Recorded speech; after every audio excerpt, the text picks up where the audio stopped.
And this is just the latest in the worst surge of gun violence that Palm Springs has seen in several years. And tonight, police are concerned it's still not over. Also troubling, investigators say some of the shootings are random, involving innocent people. I spoke today with Police Chief Brian Reyes about what's now being done to stop the violence. Chief Reyes, it's good to see you again. Thanks for joining us. Good seeing you as well, Peter.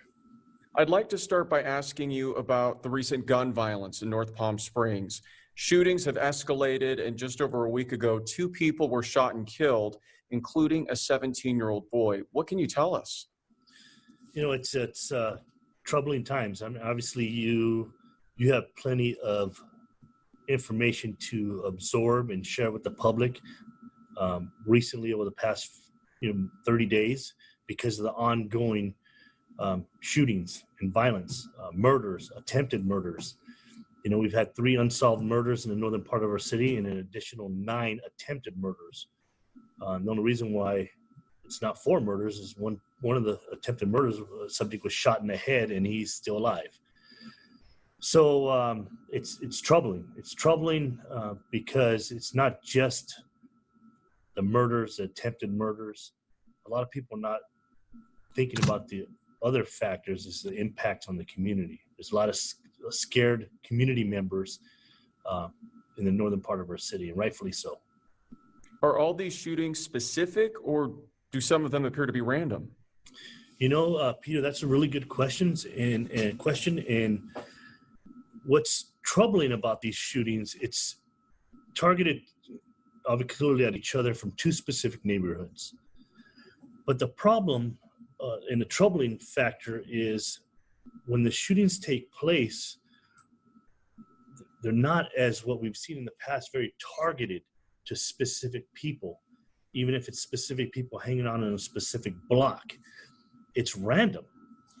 Where we've had shootings where people made a wrong turn into one of these neighborhoods, and because people believe that that car doesn't belong in the neighborhood, just randomly start shooting at innocent people, that have nothing to do with these ongoing feuds. And we are finding crime scenes with 20 to 30 shell casings that have been spent during these violent shootings. So it has escalated to that point where it is random, just for the mere understanding or perception that a car does not belong in a neighborhood. Are these gangs? They are. And are they only in Palm Springs, or are they spread out across the Coachella Valley? You know, these 2 gangs are primarily in the city of Palm Springs, but it's my understanding that they do have some members that live in other cities in our valley as well. And why do you think specifically the Desert Highland Gateway Estates community and the Sunrise Village Mobile Park home are seeing more violence compared to other parts? Those are the ones that are feuding with each other. Whatever is at the heart of their conflict and their ongoing feuding, they clearly escalated to some very violent shootings at each other. And it's gone on so much to the point where our officers paying attention to each one of those communities literally witnessed a drive-by shooting occur right in front of them. So then vehicle pursuit started. People fled from the vehicle, and we were able to catch the driver and recover guns. But that's how it's been. Any idea what sparked this violence between the 2 gangs? You know, I don't have anything with any firm, concrete answer. I just know that this has been occurring since October, and it's escalated to what we're facing now is several shootings at each other, and it's continuing, unfortunately. So are you concerned that this will continue then? I am absolutely concerned that this will continue. I've reached out for help. I've partnered up with regional task forces to come and assist us in addressing these violent crimes. And at some point, and I've said in the past that policing the community is a shared responsibility.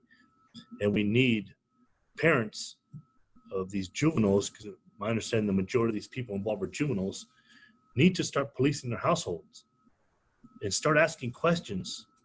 start holding their kids accountable. Ask those tough questions. Find out who they're hanging out with.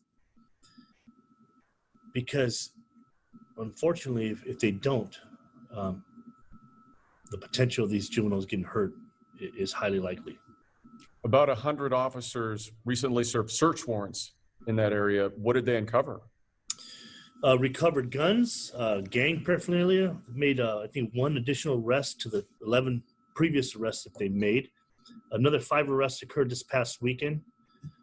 One involved a juvenile that had a loaded firearm in his waistband. So it continues. What the public needs to understand is that we will not stop. The police department will not stop. Our partner task forces will not stop. If I need to bring in another 100 officers again, I'm going to do it, because I'm tired of seeing the shootings that continue to take place, the juveniles that are arrested, killed, and of equal importance is the fear that is taking place in both of these communities. Can you imagine the kids cannot even go in their local park and play at this time for fear of this continuing? It needs to stop. Can you put this in perspective for us, Chief? When was the last time that we had this type of violence in Palm Springs? Several years, Peter, several years. Both of these communities have not experienced this in a very, very long time. And I'm sure it is very puzzling to both of these communities that this is occurring and occurring with this frequency. And also occurring during a pandemic, which is also kind of strange. Well, that's troubling too. And the other factor is you just have a lot of juveniles where they don't have very many outlets. There's no sports going on. You can't even watch sports for the most part on TV or prepare for a season. And, because, sports bring discipline. You got to show up on time. You got to prepare outside of your sport. You got to maintain good grades, and there's camaraderie, there's teamwork, there's winning together, there's losing together.